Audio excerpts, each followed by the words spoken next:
Well, hello again. Welcome to Horror in Detail. Today we are going to share Wendigo and Skinwalker encounter stories. First story. This story was shared by you/group, so credits to him. The Wolf at Skinwalker Ranch. My wife and I were sitting on the front porch after a long day of moving furniture and boxes into our new house. We were tired, red-faced, and sweating after sharing the burden between the two of us. The sun was setting on the horizon as we sipped our warm beers and looked out over the landscape of our newly acquired ranch. Fields stretched off into the distance as far as the eye could see, not a neighbor in sight for miles. The cows were grazing, looking unhappy, their tails hanging straight down as they ignored the fresh grass all around them. I figured they were just upset from the long move.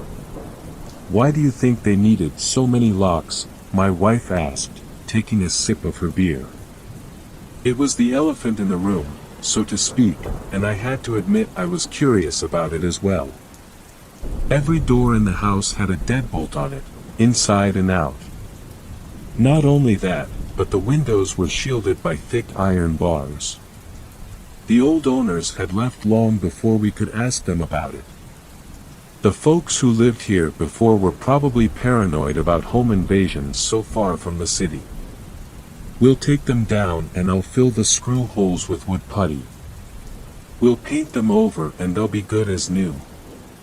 You wanted to redo the trim anyway. And the bars on the windows?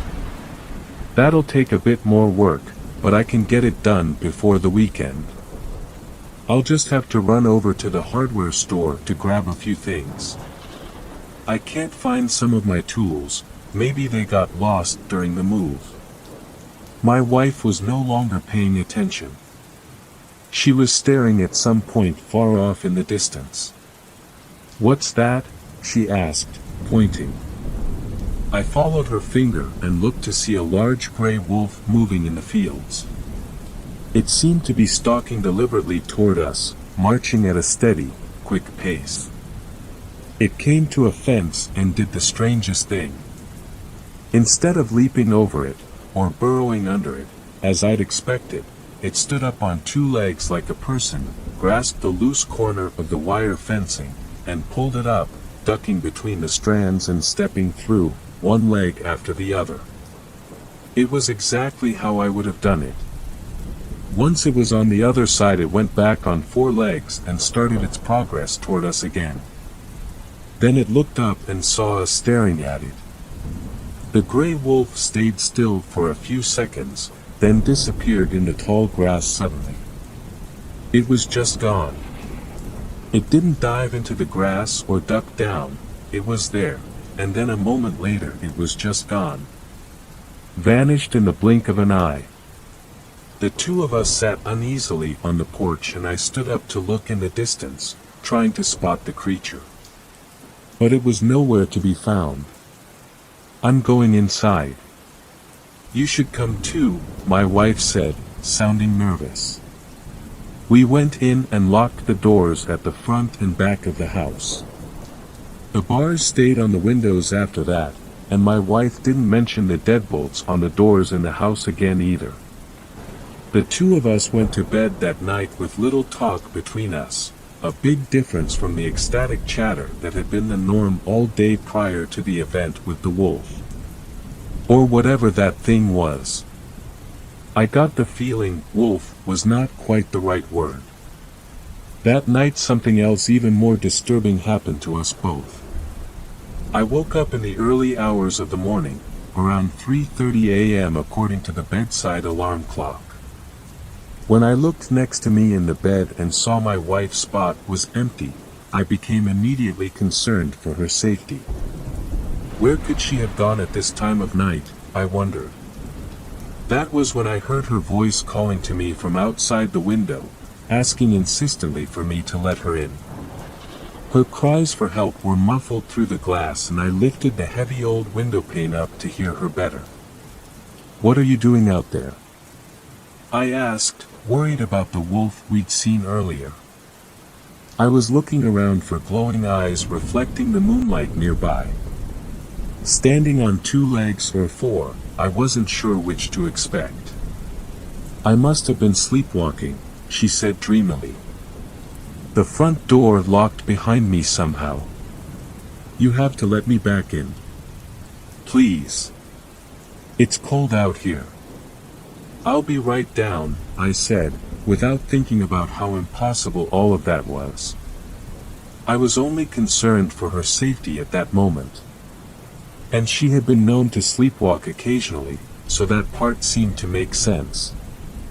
I raced down the stairs in my boxers and grasped the front door knob in my hand, turning it. Thankfully, it was locked, or who knows what might have happened. Reaching up to turn the lock, I was startled to hear a voice behind me. "What are you doing?" my wife asked. I jumped at the sound, my heartbeat quickening. But what terrified me even more was what I had just seen outside. Given the time frame it had taken me to get downstairs, it was impossible that it had been her. It was like someone else had been out there, wearing her skin and speaking in her voice. Looking at the woman standing in front of me, I had no doubt it was Christine, my wife. Panting, I walked over to her and hugged her tightly.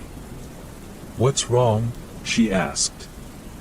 I didn't answer, afraid she would think I was losing my mind. Some things we don't share with anyone, not even our significant others. We take them to our grave, afraid that if we speak of them out loud it will make them true, and it will make the source of the impossible things return.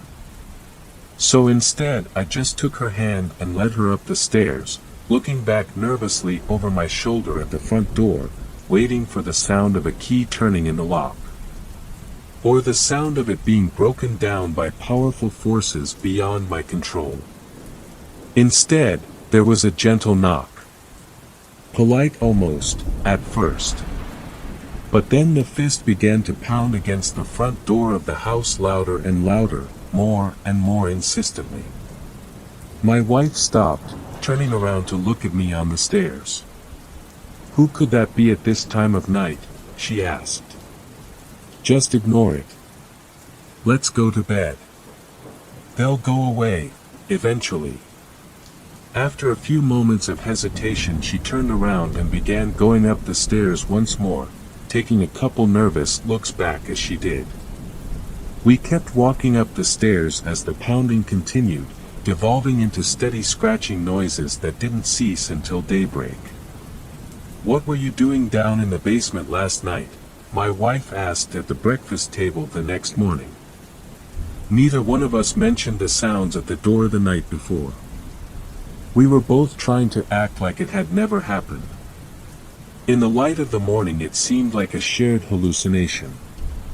A bad dream brought on by warm beer and too much time spent moving boxes without enough assistance. "In the basement?" "I wasn't in the basement," I told her. "Yeah, you were. You were calling my name, asking me to come down there." I looked at her with concern. "When was this?" "Right before I found you at the front door. I figured I just missed you, that you found whatever you were looking for down in the basement and went into the kitchen for a snack or something. But then I found you by the front door. I was never in the basement last night." She looked at me, puzzled. "Of course you weren't. Who else would have been calling for me from down there?" I debated telling her what I had seen outside and decided I probably should. We were clearly dealing with something very strange here and we needed to be on the same team if we were going to figure it out. "Christine, did you go outside at all last night?" "No." "What does that have to do with Dash?" "Okay. So, here's the thing. I saw you outside. At the same time when you were going down to the basement. You were calling to me from out front, saying you had been sleepwalking and you were locked out. That's why I was at the door. I never went down to the basement and I don't think that was really you outside, either." I think there's something else causing all this to happen. What the hell could cause that to happen? I opened my mouth to answer when there was a polite rapping at the door. The two of us sat dead silent for a few moments, unsure what to do. The knocking came again, and I heard a man's voice, muffled through the door, saying, "There's a car here. Maybe they're out in the fields." "Should we just leave it on the doorstep?" a woman's voice asked. "I don't like being here any more than you do, but that seems a bit rude. Maybe we should come back." Christine and I both stood up, sensing that this was not the same entity from the night before. I don't know how I could tell, but I just could. This wasn't an evil presence, it was just some neighbors coming by to welcome us. And they sounded like they might know something more than we did about the ranch and its mysteries. I opened the front door and saw a man and woman with their backs turned, walking away from us. They spun around when they heard the sound of us opening up. "Oh, hi there. We're the Turnbulls. We live down the road. Technically next door, as if there is such a thing out here. But we do share an easement with you to access the river. Jack takes the cattle down that way sometimes for a change of scenery." The man put his arm around his wife's shoulder and whispered something in her ear. She abruptly stopped talking, realizing that she was rambling on nervously. "Sharon, I'm sure they don't want to get into all that. We just wanted to stop by and welcome you to the neighborhood, so to speak. It's nice to have another couple living next door again. This place has been empty for so long." My wife and I looked at each other with surprise. As far as we knew, the place had been occupied right up until our arrival. It hadn't shown signs of disrepair or neglect, so we had no reason to think otherwise. Really? No wonder the place was such a bargain. How long was it empty for? The man and woman shared a look. "Oh, you know. Not that long. A few years. Anyways, we just wanted to bring this casserole. We have a few errands to run, but it was great meeting you both. Come on by our place anytime.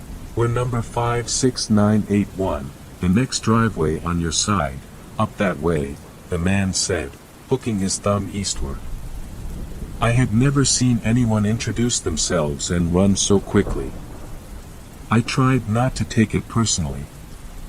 "It was so nice to meet you both," the woman said, taking a few quick steps towards my wife and handing her the casserole dish. "You can keep that dish, by the way. It's Pyrex. Great for casseroles."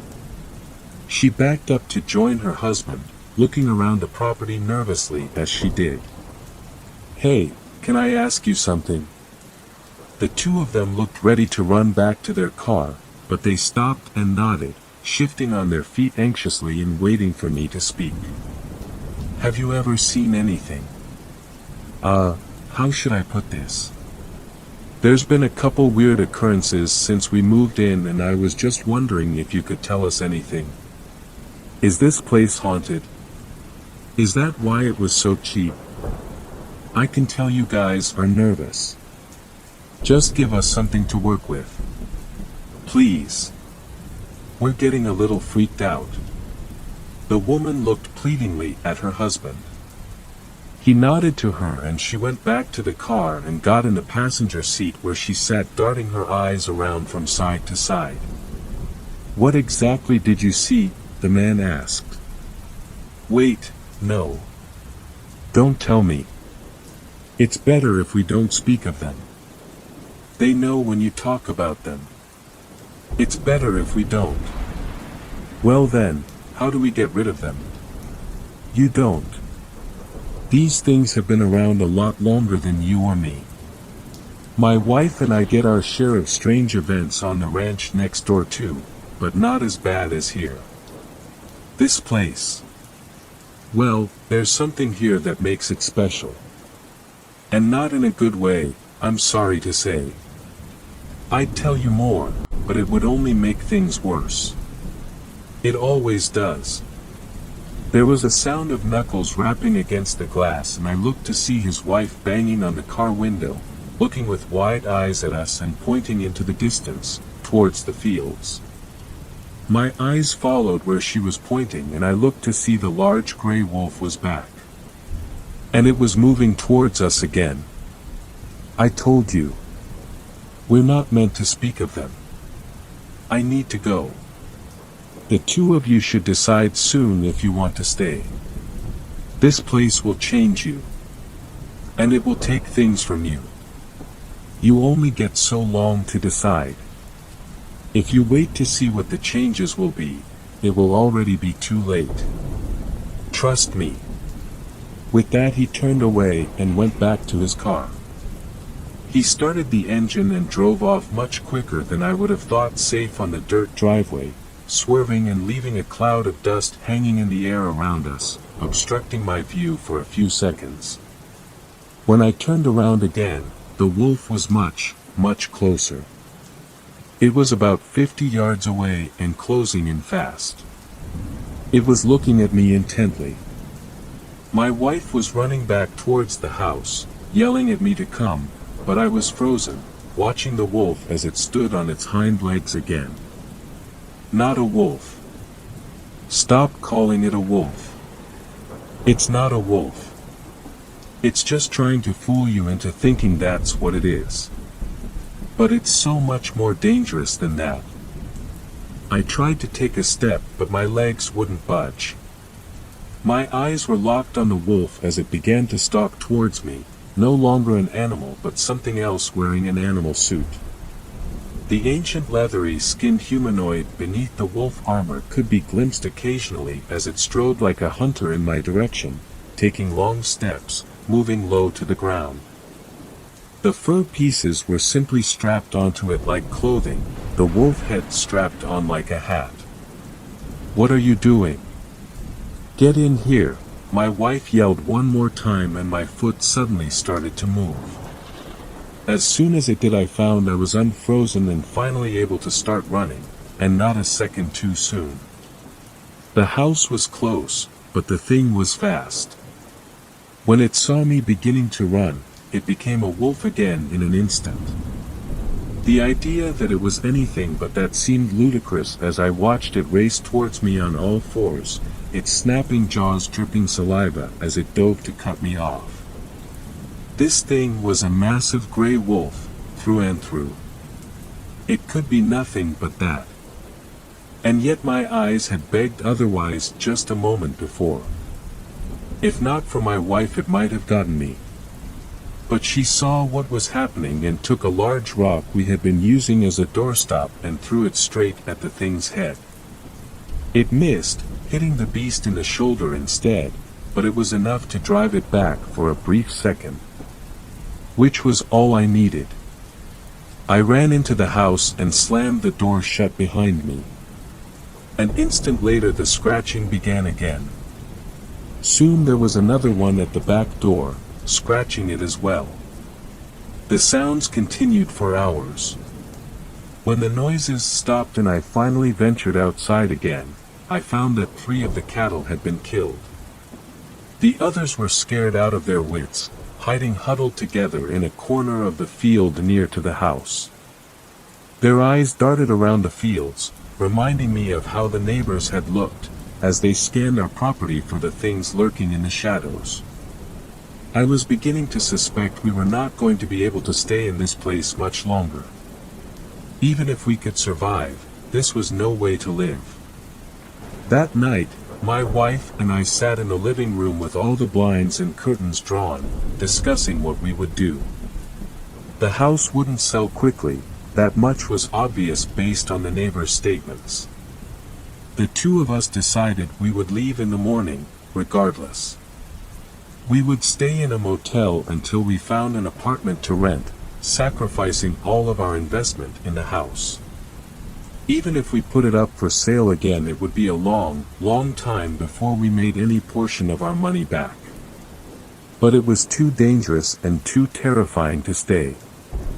"I'm going to bed," my wife said, looking tired. "Come upstairs soon, okay? I don't want to be alone." "I'll be up in a minute," I told her. "I just want to grab a glass of water." She nodded sleepily and went up the stairs slowly, looking depressed. We had dreamed about this move for so long, and now it was all coming to ruins. I felt sad about it too. I went into the kitchen and poured a glass of water. After drinking it down in one long gulp, I decided I needed another. It had been a long day and I'd been too distracted to drink anything. A noise came from upstairs. A scraping sound like claws. Setting down the glass, I turned around and listened closely. "Christine." She didn't reply. I took a few steps across the linoleum floor of the kitchen before calling out again. Once again there was no answer. By the time I got to the bottom of the stairs, my heart was pounding so fast and hard I felt like it would beat right out of my chest. I opened my mouth to call her name one more time when I saw it. The wolf that wasn't a wolf strode on two legs across the gap at the top of the stairs, then disappeared around the corner, heading towards my wife. It was so quick that I thought for a moment I could have imagined it. Just a gray blur that was gone in an instant. If not for the fact that it looked down the stairs at me and smiled, its long canines gleaming in the light. Its eyes were pure blackness. I ran up the stairs as fast as I could, terrified of what it would do to her. When I got to the second floor, I looked down the hall to see all of the doors were closed. It was as if the whole thing had really been just my imagination. Taking an unsteady step towards the bedroom, my heartbeat did not slow down even slightly.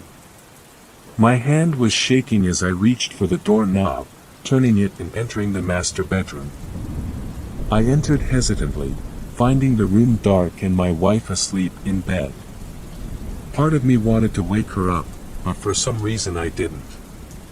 "It will be fine, just go to bed," my irrational thoughts said. My pounding heart began to slow and my eyelids grew heavy. "This is fine," my mind told me. "Everything is fine. Just go to sleep now." Trying not to think of what I had seen just moments before, I climbed into bed, getting in next to my wife and shivering while my body warmed up beneath the sheets. There was a soft sound of padding footsteps outside the bedroom door. Scratch, scratch, scratch. Something wants to get inside the bedroom. And a strange, foreign voice in my mind is telling me to let it in. Second story. This story was shared by you/chopped, so credits to him. I think I met a skinwalker. Growing up in Arizona, myths and legends are a part of life. Native traditions, mystic places, vortexes, UFO abductions, and dozens of other stories of the unknown that I always found fascinating.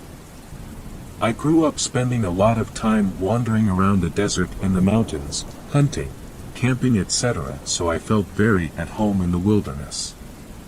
One late spring day on one of my many hiking adventures, I wandered off trail and after several hours came upon a small group of old mud adobe houses.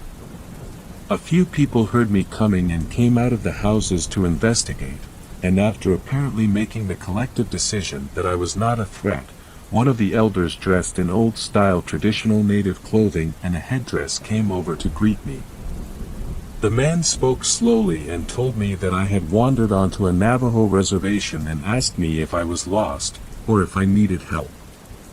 When I told him no, I was lost but intentionally, he chuckled and invited me in to eat with his family. The next several hours were one of the great experiences of my life. The whole thing was like being thrown back in time. While we ate and talked, others from the surrounding houses began coming over to join us, and I got the feeling they didn't get many outside visitors. We shared stories for hours about life, family, theater history in the area and time spent in the wild, and the longer we talked, the more they opened up and the more interesting the elders' stories got. Throughout the time, there was one man who never spoke. He just sat out of the circle listening and watching me. At one point, I told them I did what I called my walkabouts every year around September, where I would go out by myself into the wilderness for 2 to 4 weeks at a time, and this got the attention of the one silent old man. When I finished, he came over to the circle around the fire, sat directly on the ground in front of me and asked me to join him on the ground. He told me that years ago he used to do the same thing, and went on to tell me about the canyon he went to.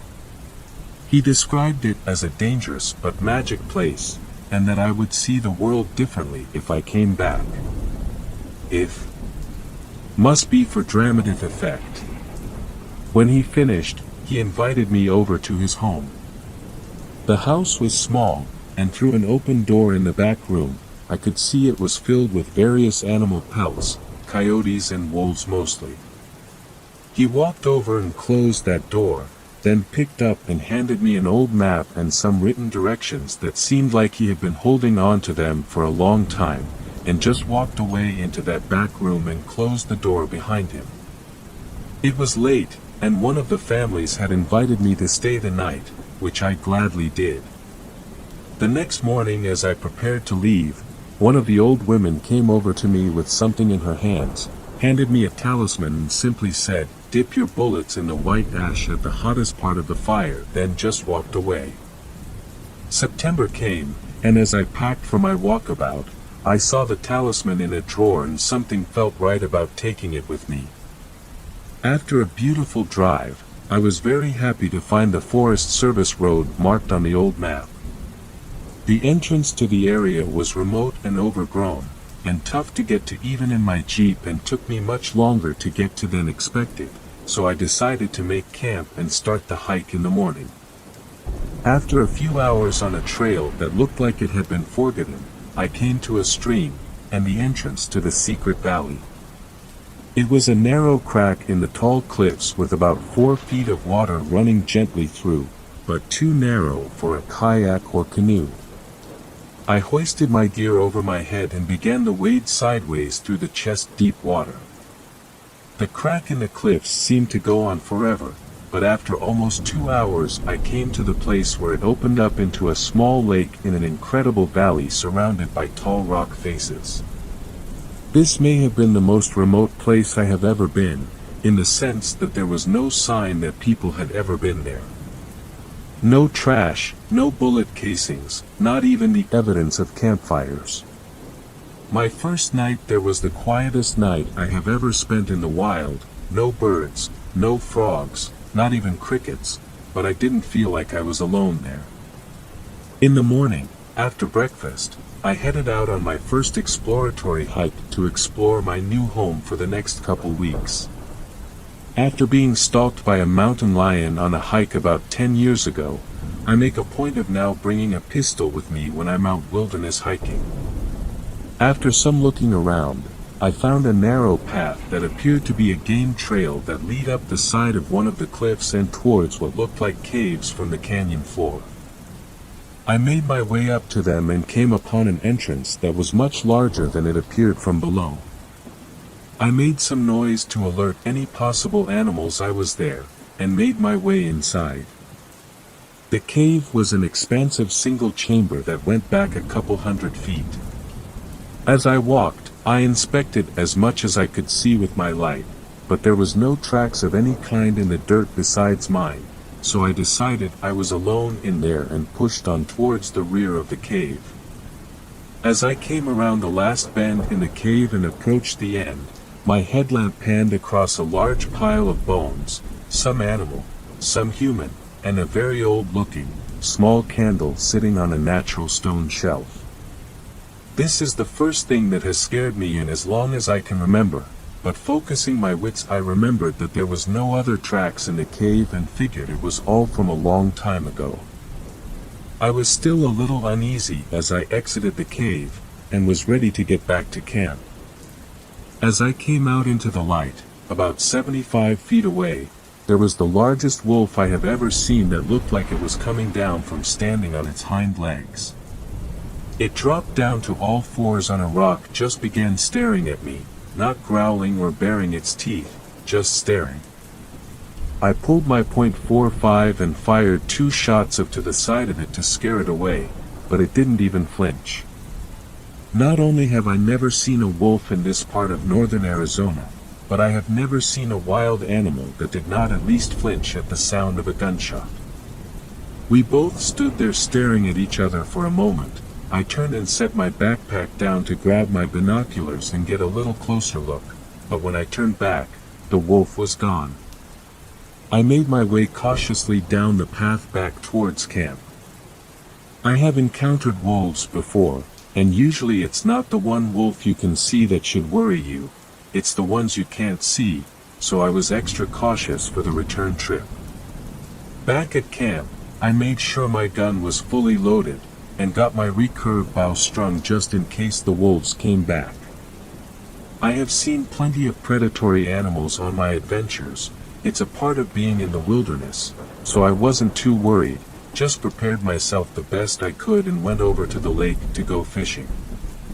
Within about 20 minutes, I caught 2 of the biggest brown trout I've ever caught, so I decided to stop fishing for the day and take a swim.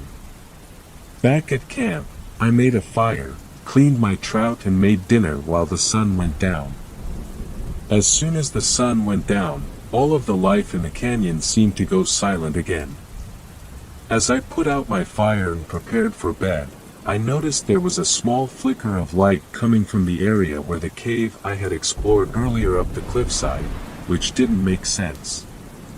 It was a moonless night, and stars don't reflect that way. It couldn't have been the candle I had seen, it was too old and would not have burned so bright. I decided to keep my gun close and try to get some sleep. I would investigate the cave again the next day. When I woke at sunrise, there was a haze along the ground throughout the whole canyon floor, but as the sun rose it disappeared quickly, and the area came back to life.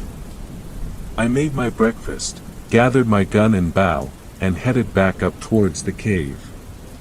When I reached the entrance, I saw there were still no tracks besides mine around the entrance and decided to push up the hill further. Just a little further up, I came upon the entrance to another cave, much smaller than the first one. There was a small flat landing with a large, heavily twisted juniper tree that to my absolute surprise had many small objects hanging from thin, old-looking ropes tied to the branches. There were bones, but there were also old things definitely made by humans, and looked like they were old Native American artifacts.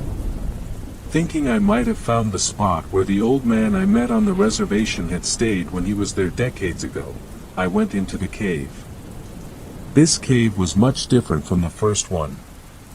Just a few feet in, I noticed the walls were covered in what looked like ceremonial cave paintings.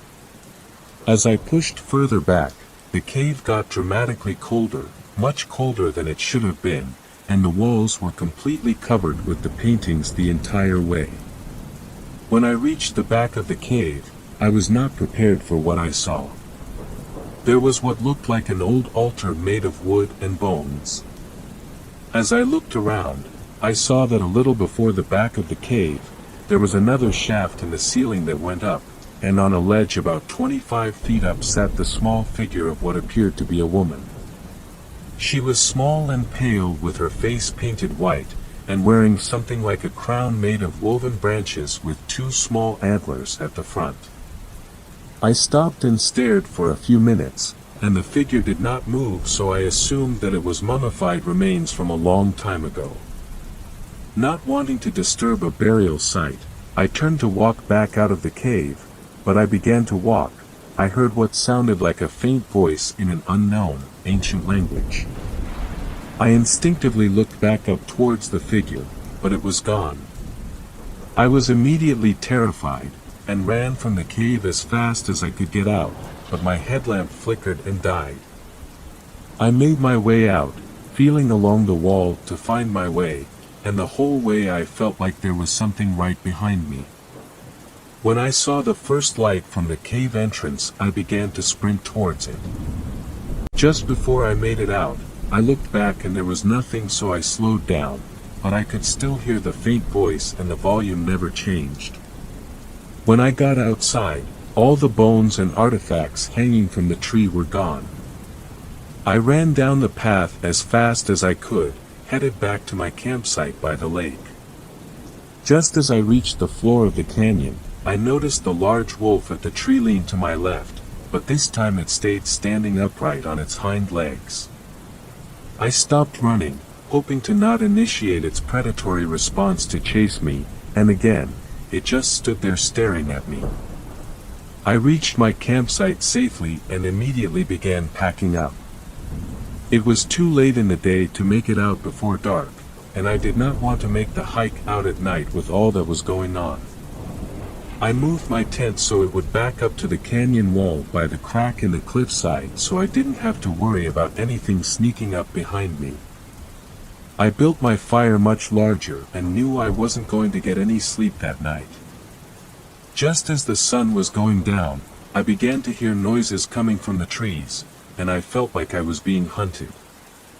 Finally, in the last light of day, I saw the wolf slowly walking around by where the path led out of the trees, and it began to slowly walk towards me. This time I drew my gun and fired towards the creature, intending to hit it, and while I saw a couple hit the dirt around it, several bullets hit it. Several rounds from a .45 will at least slow down anything I've ever encountered, but this giant wolf kept walking towards me like nothing had happened. I continued to fire at it until the inevitable click of an empty magazine. I reached down and fumbled around in my backpack looking for my other magazines to reload, and as I lifted it, the talisman the old woman gave me fell out onto the ground. I picked it up and put it around my neck and immediately remembered what she had told me: dip your bullets in the white ash. I looked around, but didn't see my backup magazines, so I grabbed my bow, pulled an arrow that was tipped with a hunting broadhead and dipped it into the white ashes, drew and fired. I hit the creature just in front of its right hip, and it let out a noise somewhere between a growl and a person screaming that made my blood curdle. I can hear that noise in my head to this day. It immediately turned and ran back to the trees, and in the flicker of the firelight I saw the small women with the antler crown standing there waiting for it. They both retreated into the trees, and for the rest of the night, I could hear the same faint voice I had heard in the cave. I spent the night outside of my tent, as awake as I have ever been, but no longer afraid, and at dawn finished packing up so I could get out of that canyon. The next spring, I went back to the small group of houses on the Navajo reservation I had found the year before. I was wearing the talisman as a necklace, and the first person to greet me was the woman who had given it to me, and she ran up to give me a big hug. "You heard me," was all she said. I asked the group about the man who had given me the map, as I was almost desperate to talk to him about the experience I had so I could compare it to his own. They told me that he had disappeared shortly after I had visited them the first time and had not been back. Strangely, when I tried to tell them what had happened to me, no one would let me tell the story, and the oldest man there who sat in the corner kept mumbling the words, "E Nalblushii." We all once again sat and shared other stories of life and a meal. Before I left the next morning, I found the old woman who had given me the talisman and offered it back to her. She smiled and told me I had a good heart, then just closed my hands around it, telling me to keep it to watch over my next walkabout. I went back to that small village on the reservation several times over the next 10 years or so till I moved to Oregon, but they never let me tell them what happened. I never went back to the canyon, and while curiosity sometimes gets the best of me, I don't think I ever will. Third story. This story was shared by u/Drekanox, so credits to him. I accidentally invited a Skinwalker into my home. I know, You must be wondering how it's possible to accidentally do that. But, hear me out. I never was really superstitious, and when I recently moved to this new town I did not expect that to change. Anyway, I'm new to town, so what do? I throw a housewarming party. Invite everyone nearby, and the party goes on well enough. I feel like I've gotten to know at least some of my neighbors okay-ish, or at least, as okay as you can in a few hours. And eventually the party winds up and everyone leaves. I look back at the house and the mess left, which I will of course put off for tomorrow morning. I was about to wind up and go to bed when my front door camera picked up someone near it. I opened my phone, wondering if someone had left something behind in the house. I opened the footage on my phone and saw no one. Looked out the window, nope, no one there. I would have thought it could have been some kids playing a prank, but it was 2 in the morning and I was going to just shrug it off when it alerted me again. I opened the footage and this time I was very confused. I had no idea what it was that I was looking at. It looked like a dog, but far too big to be one. I only got more confused as someone stood up on its hind legs. And there was something off, for lack of a better term, about it. The eyes weren't moving or blinking. It looked like a costume of some sorts. At first I thought it was a furry and not some eldritch creature, not sure encountering which one would have been worse, to be honest, and opened my window and screamed at whoever it was to leave. Needless to say, this didn't work as I heard weird noises in response. Before I could think of anything else, there was a loud crash and I realized someone had torn the front door down. I immediately regretted that I was on the first floor. There was nowhere to hide. I couldn't run anywhere, and so I broke a window and then hid in a close that was out of the way. My hope was that the intruder would think that I had jumped out the window and ran and get out rather than check the closet. Unless they were a thief, but I had a gut feeling this was no robbery. They were here, for me. Through the crack at the bottom of the closet, I could see a shadow move across the opposing hallway. I could hear it now. It sounded like a weird mix of human and animal. I then heard a thump, and assumed it had jumped out the window, but I was so scared I didn't even move or dare make a sound until the sun came well up at around 8 a.m. As you can imagine, the fact that my front door was busted down drew a lot of attention.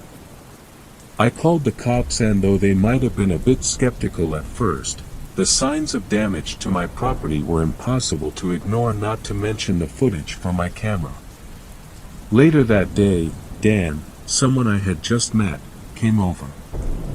He asked a few questions, then shifted his eyes around. I know you might not believe me, but I think you encountered a skinwalker. Dan told me how he had seen one around these parts as a boy, but had been sensible enough to run back inside his house until the beast went away. As per him, those things could only get inside if you invited them in. But I never invited this one in. I protested. I was pretty cranky about the whole thing given the lack of sleep, and to that, he simply pointed at my front door. The banner that said "Everyone's welcome," that I had hung out before last night's party. Everyone. I had just handed that thing a blanket invitation. I took it down immediately. Even now, I sometimes wake up at night wondering how it would have been if my trick with the window hadn't worked. Thank God it did though, but I learned my lesson. Never again would I issue out a blanket invitation like that. Thanks a lot for watching the video till the end. Subscribe to our channel Horror in Detail. Drop your opinions/suggestions in the comments section, and like the video as it helps with the YouTube algorithm.